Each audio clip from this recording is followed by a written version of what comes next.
네, 안녕하세요. 오늘은 Fast MRI 챌린지를 위한 뉴로 이미징을 공부하는 시간을 갖도록 하겠습니다.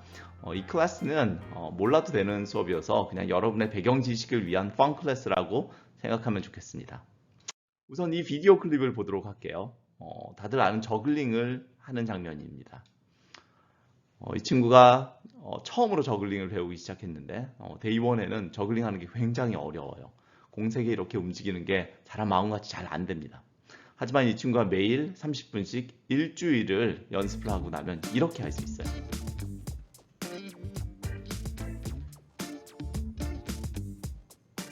네, 굉장히 잘하죠. 네, 리듬도 타가면서. 네.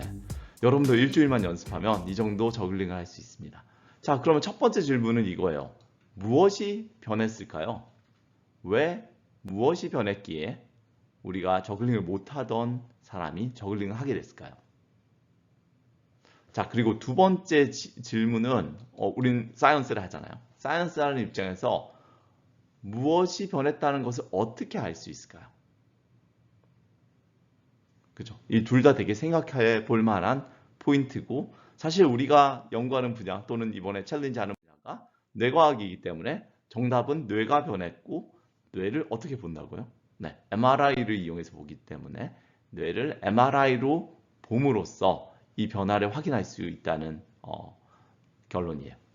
MRI는 여러분이 생각하는 것처럼 병원에서 그냥 단순하게 뇌 영상, 질병 또는 현재 뇌 상태를 알아보기 위해서 찍는 뇌 영상 하나 정도를 볼 수 있는 게 아니라 굉장히 다양한 정보를 우리가 얻을 수 있게 해주는 기계입니다. 예를 들어서 여기에 있는 8가지 영상 중에서 흔히 보이는 왼쪽 2개 같은 경우는 뇌의 아나토미컬 구조를 보는 영상이고 이 영상들은 흔히 병원에서 진단용으로 사용되는 영상이에요. 하지만 MRI를 잘 프로그램을 하면은 오른쪽에 있는 두 영상처럼 베슬 구조라든지 특히 베인이라든지 아니면 아터리를 나눠서 볼 수도 있어요.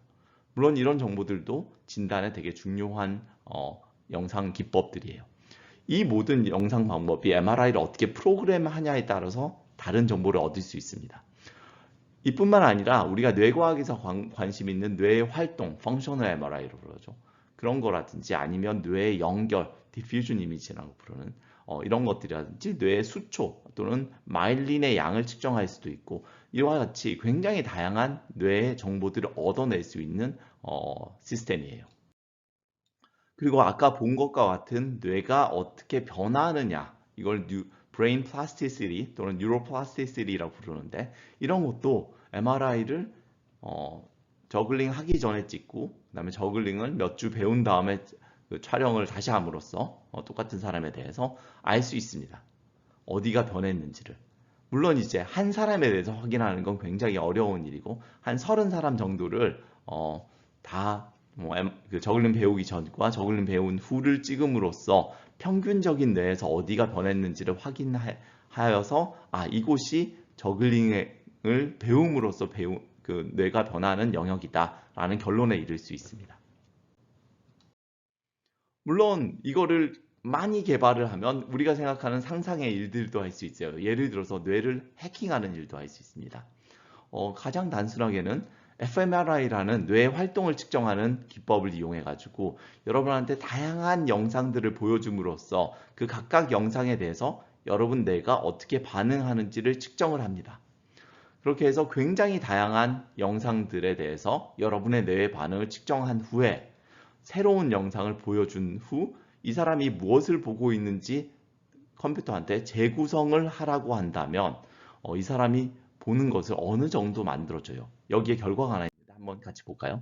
예를 들어서 이렇게 트레이닝 한 뇌에 대해서 처음 보는 영상을 보여줬을 때 컴퓨터가 뇌의 반응으로부터 얻은 시그널로 이것을 재구성한 영상이 이 정도가 됩니다. 물론 게다가 이건 한 10년 전 기술이어서 지금은 이것보다 훨씬 더 잘하긴 하지만 적어도 이때도 누군가 사람이 서 있는 것을 이 사람이 보고 있구나라는 결론에 이를 수 있습니다. 좋아요. 이제 질문은 이제 어떻게 이런 걸 하냐는 질문인 거죠. 어떻게 MRI가 이렇게 굉장히 재밌는 것들을 하냐라고 질문할 수 있을 텐데 대략 몇 가지 핵심 기술들을 이용합니다. 첫 번째는 브레인의 구조를 측정하기 위해서 T1 영상법이란 것이 존재하고 이와 같은 T1 영상법을 이용하면 대략 0.7mm에서 1mm 정도의 크기로 뇌를 영상화할 수 있어요. 한 10분 정도 찍으면 돼요. 5분 내지 10분 정도 찍으면. 이와 같은 영상법을 이용하면 사람들 사이의 뇌가 어떻게 다른지를 구분할 수도 있습니다.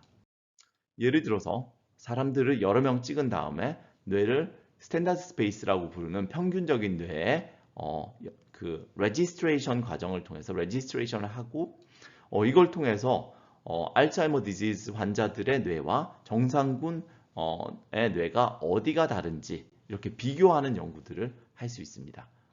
이걸 벅셀 베이스 모르포메트리라는 기술이라 부르는데 이런 기술을 알츠하이머에 적용하면 알츠하이머에서 특히 영향을 많이 받는 히포캠퍼스 같은 영역이 달라졌다라는 결과를 얻을 수 있어요. 그리고 아까 본 것처럼 펑셔널 MRI라고 해가지고 뇌의 활동을 측정하는 영상 기법도 있습니다.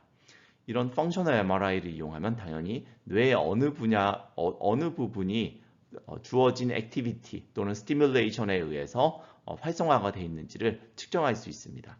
그리고 이걸 비주얼라이제이션해서 어떤 특정한 스티뮬레이션이 있으면 어느 뇌 영역이 활성화된다 라는 연구를 할 수도 있고 또는 아무런 스티뮬레이션 없이 레스팅 상태에서 뇌의 영역들이 어떻게 변해가는지도 영상화할 수 있습니다. 마지막으로 이제 뇌와 뇌의 서로의 영역들이 어떻게 연결되어 있는지 또는 커넥션 또는 인터커넥션이라는 것도 영상화할 수 있는데요. 이거는 워러 몰리큘들이 어떻게 디퓨즈 하는지를 MRI가 굉장히 예민하게 측정함으로써 서로의 각각의 픽셀들의 또는 박스들의 평균적인 엑소널 파이버의 오리엔테이션을 매주할 수 있고 그리고 그 결과들을 서로 연결함으로써 이렇게 멋있는 뇌의 연결 지도 맵을 만들 수도 있습니다. 그리고 이런 데이터를 하기 위해선 사실 많은 서브젝트를 스캔하면 평균적으로 굉장히 좋은 정보들을 끄집어낼 수 있는데 가장 대표적인 게 UK 바이오뱅크라는 프로그램입니다. 이거는 영국에서 지금 진행 중인 연구이고 총 10만 명에 달하는 일반 헬시 발론티어들을 촬영을 해가지고 사람들 간의 차이라든지 사람들의 DNA와 연결시켜서 어떻게 뇌가 다른지를 본다든지 아니면 습관들이 어떻게 뇌의 구조라든지 펑션에 영향을 주는지를 알아보는 그 데이터입니다. 자, 그러면 여기까지 해서 우리는 이번 챌린지를 위한 뉴로 이미징이 어떤 것인지를 알아보았습니다. 질문이 있으면은 우리 일주일에 2번씩 하는 Q&A 세션을 이용해서 질문을 하면 답변하도록 하겠습니다. 자, 그러면 해피 챌린지!